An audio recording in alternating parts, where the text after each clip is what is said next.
Hello guys, welcome to tech buzz. तो आज मैं काफ़ी अवेटेड कंपैरिजन लेके आ गया हूँ कॉम्पैक्ट फ्लैगशिप फ़ोन्स का, जो है Vivo X200 FE और Samsung Galaxy S25। Vivo में दिया है Dimensity 9300 प्लस और Samsung में दिया है Snapdragon 8 Elite। ये दोनों ही फ़ोन्स काफ़ी सिमिलर प्राइस रेंज में अवेलेबल है। तो आज मैं दोनों का एक डिटेल्ड कंपैरिजन करूंगा, बात करूंगा दोनों के design, camera, features and gaming performance के बारे में, और आपको बताऊंगा दोनों में से कौन सा कॉम्पैक्ट फ्लैगशिप फ़ोन लेना बेटर होगा। लेकिन उससे पहले अगर आप हमारे चैनल पर पहली बार आए हैं तो हमारे चैनल को सब्सक्राइब करके बेल आइकन दबा लीजिए ताकि आपको फ्यूचर नोटिफिकेशन आ सके। और अगर आपको वीडियो पसंद आए तो इस वीडियो को लाइक एंड शेयर करना मत भूलना। तो चलिए शुरू करते हैं।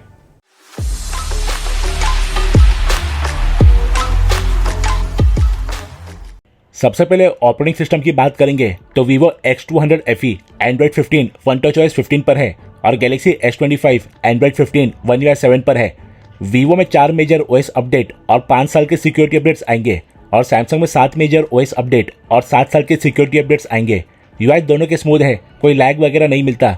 ऐप ओपनिंग और क्लोजिंग के प्रॉपर एनिमेशन है दोनों में ऑप्टिमाइजेशन काफ़ी अच्छा है। Samsung में 17 5G बैंड्स और Vivo में 20 5G बैंड्स है। दोनों में ब्लूटूथ 5.4, वाईफाई 7 और NFC है और वाईफाई का रेंज दोनों का अच्छा है। Vivo में आयर ब्लास्टर भी दिया गया है।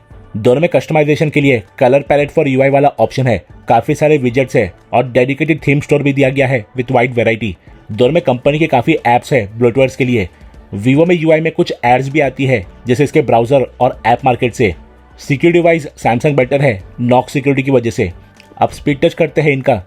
Vivo में दिया है MediaTek Dimensity 9300 प्लस और Samsung में दिया है Snapdragon 8 Elite और दोनों ही पावरफुल मिड रेंजर चिप है, सिर्फ Vivo का थोड़ा पुराना है। AnTuTu स्कोर्स देखेंगे तो Samsung ऑलमोस्ट 1.8 लाख ज़्यादा स्कोर करता है Vivo से। अब इसे परफॉर्मेंस में फ़र्क पड़ता है नहीं, वो तो आगे पता चल जाएगा। तो दोनों फ़ोन्स सेम वाईफाई पर कनेक्टेड है और सभी बैकग्राउंड ऐप को क्लियर कर दिया गया है। सबसे पहले चालू करते हैं BGMI या PUBG। दोनों बैलेंस से HDR तक एक्सट्रीम FPS और अल्ट्रा HD पर अल्ट्रा FPS सपोर्ट करते हैं, बट Samsung में स्मूथ पर 120 FPS और Vivo में 90 FPS मिलता है। तो BGMI पहले Samsung में ओपन हुआ है। नेक्स्ट स्टार्ट करते हैं Asphalt 9। दोनों 12 GB रैम वाले वेरिएंट्स है। Vivo में 16 GB रैम का भी ऑप्शन है। Vivo में UFS 3.1 की स्टोरेज और Samsung में UFS 4.0 की स्टोरेज है। बाकी दोनों में LPDDR5X रैम है। यह गेम पहले Vivo में खुला है तो अब स्कोर है 1-1। नेक्स्ट चालू करेंगे हंग्री शार्क एवोल्यूशन। Vivo में 90 watt wired and reverse wired charging है, जबकि Samsung में 25 वाट वायर्ड, 15 वाट वायरलेस और रिवर्स वायरलेस चार्जिंग का सपोर्ट है। ये जस्ट पहले Samsung में ओपन हुआ है। अब देखते हैं सबवे सर्फर। Samsung में 4000 mAh की और Vivo में 6500 mAh की बैटरी है और Vivo में 8.5 घंटे का और Samsung में 6 hour 40 minutes का स्क्रीन ऑन टाइम मिलता है। यह गेम भी Samsung में पहले खुला है। अब लास्ट ओपन करते हैं बीच बगी रेसिंग 2। थर्मल्स की बात करेंगे तो दोनों थोड़े हीट होते हैं गेमिंग में, लेकिन Vivo में हीटिंग Samsung से थोड़ी ज़्यादा है। ये गेम Vivo में पहले ओपन हुआ है। तो 5 में से 3 गेम्स Samsung में और 2 गेम Vivo में पहले खुले हैं, लेकिन एक बार गेम ओपन हो जाए उसके बाद गेमिंग परफॉर्मेंस दोनों में काफ़ी अच्छी रहती है। दोनों FPS काफ़ी अच्छे से मेंटेन करते हैं, लेकिन Samsung थोड़ा बेटर रहता है कम हीटिंग और ज़्यादा FPS ऑप्शन की वजह से। बाकी डेली उसके ऐप में वैसे तो कोई मेजर डिफरेंस नहीं रहता, कभी X200 में पहले खुलते हैं तो कभी Samsung में। बाकी रैम मैनेजमेंट दोनों का काफ़ी अच्छा है क्योंकि दोनों में ही बैकग्राउंड के ऐप्स खुले रहते हैं, फिर से ओपन करने पर रिफ्रेश नहीं होते। अब डिज़ाइन की बात करेंगे तो Vivo में प्लेन मेटेलिक सैंड एजी फिनिश ग्लास है with thick vertical camera island and aura ring light. Galaxy S25 में प्लेन मैट फिनिश ग्लास है विद इंडिविजुअली प्लेस्ड कैमराज। दोनों में flat matte finish aluminium frame है। दोनों में ड्यूल 5G सिम और stereo speakers का सपोर्ट है। Vivo में स्कॉट सेंसेशन कोर फ्रंट में और बैक में शील्ड ग्लास की प्रोटेक्शन है और Samsung में गोरिल्ला ग्लास विक्टस 2 की प्रोटेक्शन है। दोनों में चारों कॉर्नर्स में यूनिफॉर्म बेजल्स है, बट Samsung के बेजल्स कम है और दोनों में फ्लैट डिस्प्ले के साथ पंचुअल सेल्फी कैमरा है। दोनों फोन्स काफ़ी कंफर्टेबल है यूज़ करने में कॉम्पैक्ट साइज की वजह से, लेकिन Samsung थोड़ा बेटर है क्योंकि ज़्यादा छोटा और हल्का है। ग्रिप दोनों में बस डिसेंट है। Samsung IP68 और Vivo IP68 69 certified dust and water resistant है। अब कैमरा की बात करेंगे तो Vivo में ट्रिपल कैमराज है। 50 मेगापिक्सल का मेन कैमरा, 50 मेगापिक्सल का 3x telephoto camera and 8 megapixel का अल्ट्रावाइड कैमरा को engineered by ZS। Detail specs आप स्क्रीन पर देख सकते हैं। Samsung में भी ट्रिपल कैमराज है। 50 मेगापिक्सल का मेन कैमरा, 10 मेगापिक्सल का 3x टेलीफोटो और 12 मेगापिक्सल का अल्ट्रावाइड कैमरा। इसके भी डिटेल स्पेक्स आप स्क्रीन पर देख सकते हैं। दोनों में फ्रंट और बैक कैमरा से 4K 60 FPS वीडियो शूट कर सकते हैं, लेकिन Samsung में 8K 30 FPS का भी ऑप्शन है। दोनों में बैक कैमरा में 240 FPS का स्लोमो है, लेकिन Samsung के फ्रंट में भी 120 FPS का स्लोमो है। बाकी दोनों में night mode, portrait mode with effect, ultra steady video, beauty mode, portrait video, food mode, pro photo और पैनोरमा है।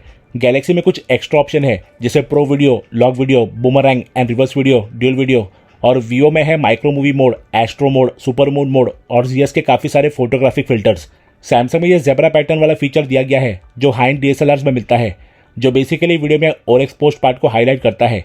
और एक फॉल्स कलर मोड भी दिया गया है जो वीडियो के डिफरेंट एक्सपोज पार्ट को डिफरेंट कलर में हाईलाइट करता है। और वीवो में colour changing aura ring light है जो लो लाइट में प्रॉपर कलर वाले फोटो खींचने में काफ़ी काम आएगी। तो चलिए कुछ कैमरा सैंपल्स देखते हैं।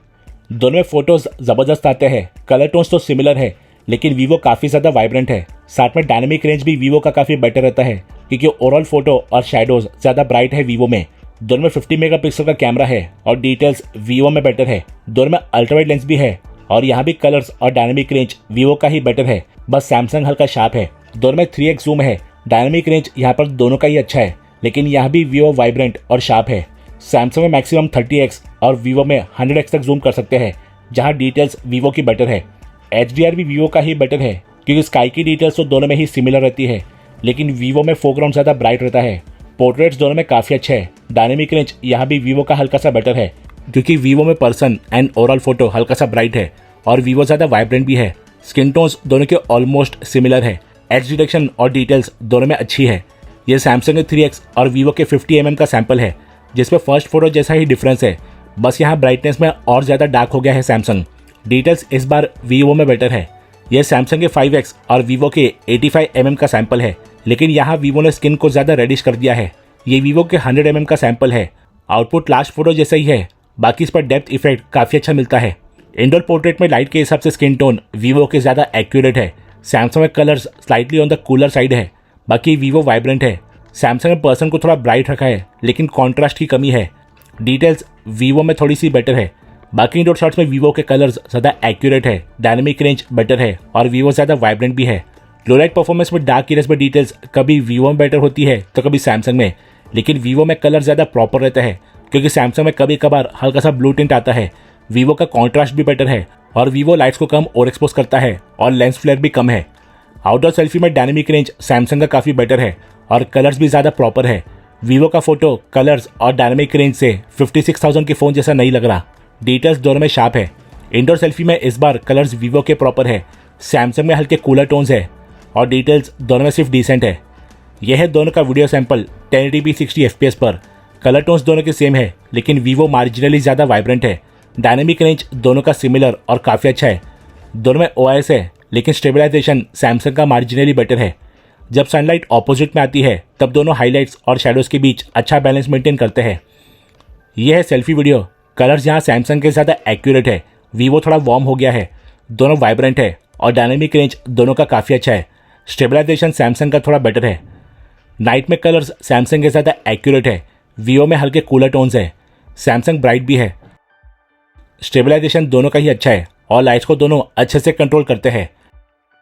सिक्योरिटी की बात करेंगे तो दोनों ही फोन्स में आपको इन डिस्प्ले फिंगरप्रिंट स्कैनर और फेस अनलॉक देखने को मिलता है, लेकिन वीवो का स्कैनर ऑप्टिकल वाला है जबकि S25 का अल्ट्रासोनिक वाला है, इसलिए ज़्यादा फास्ट एंड सिक्योर है। बाकी दोनों में आपको फेस अनलॉक देखने को मिलता है और फेस अनलॉक वीवो का थोड़ा फास्ट है। अब आते हैं डिस्प्ले पर। दोनों में 120 हर्ट्ज का डिस्प्ले है और स्क्रोलिंग स्वाइपिंग दोनों में काफ़ी स्मूथ है और दोनों 1 हर्ट्ज तक जा सकते हैं स्टिल इमेजेस देखते वक्त बैटरी सेव करने के लिए। अब चेक करते हैं डिस्प्ले की ब्राइटनेस और सैचुरेशन। वीवो ऊपर है और सैमसंग नीचे। दोनों के डिस्प्ले के डिटेल स्पेक्स आप स्क्रीन पर देख सकते हैं। दोनों HDR10+ कंप्लाइंट है लेकिन वीवो में 1 बिलियन कलर्स का भी सपोर्ट है। दोनों के डिस्प्ले काफ़ी ब्राइट और वाइब्रेंट है बट वीवो हल्का ज़्यादा ब्राइट है। कलर्स दोनों में काफ़ी एक्यूरेट है। बाकी विंग एंगल्स दोनों के काफ़ी अच्छे हैं।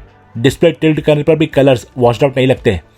आउटडोर विजिबिलिटी वीवो की काफ़ी बेटर है क्योंकि वीवो में 5000 निट्स और सैमसंग में 2600 निट्स की पीक ब्राइटनेस मिलती है। तो अब करते हैं दोनों के स्पीकर का साउंड चेक। दोनों ही फोन्स में आपको स्टीरियो स्पीकर्स मिलते हैं, एक नीचे और दूसरा ऊपर की तरफ। तो पहले चेक करेंगे वीवो का साउंड।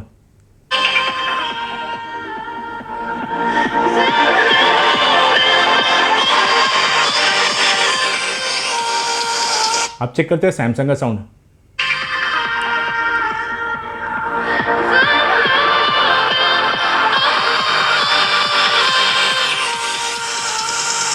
तो साउंड क्वालिटी की बात करेंगे तो दोनों का साउंड काफ़ी ज़्यादा लाउड है, क्रिस्प एंड क्लियर है एंड डिस्टॉर्ट नहीं होता।